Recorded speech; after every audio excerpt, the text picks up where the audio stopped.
1, go. The draft is a very tricky subject with various opinions and arguments surrounding it. Some believe it is a good way of ensuring military strength through numbers, while others find it to no longer be required.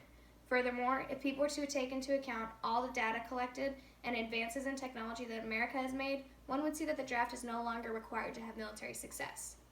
Although the United States military is not currently using the draft, some believe that we should bring it back due to the turbulent nature of the world. However, there are several legitimate reasons why the draft should not be reinstated. One of the most basic grounds is that it is not a very fair system. It takes away an individual's right to choose their own path. Concerning the draft's somewhat unfair structure, futureofworking.com states, quote, "Freedom of choice is a right that many Americans firmly believe in. By taking away this liberty, citizens can feel resentment towards the government and even towards the armed forces," unquote. Another reason why the draft has been seen as unfair in the past is because the legal voting age was not lowered to 18 until 1971. Therefore, many of the men being sent off to fight in past wars had no say in the politicians being brought into office that were sending them off to war.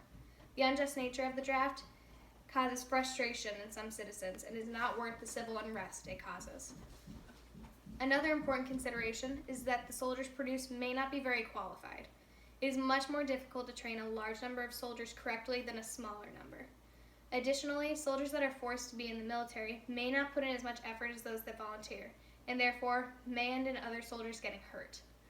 Also, with the advances made in military technology, many of the tasks that used to involve a greater number of soldiers can now be done by the fraction of the men used in the past.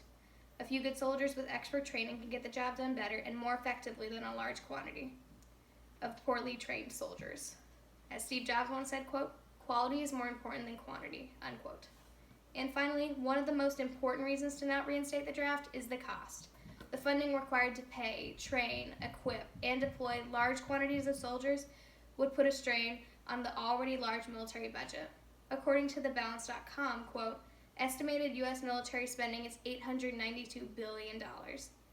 That's from the spending bill signed by President Trump on August 13, 2018, unquote.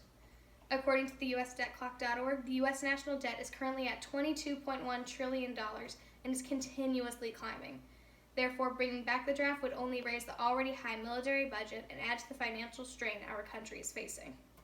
The draft is no longer required because of the civil unrest it causes, advances made in technology, and the unnecessary strain it would cause on America's already large military budget. In the day we live in, the draft is not required and therefore should not be brought back. After all, why should we be uselessly sending off young individuals to war that have hardly even started their lives as adults?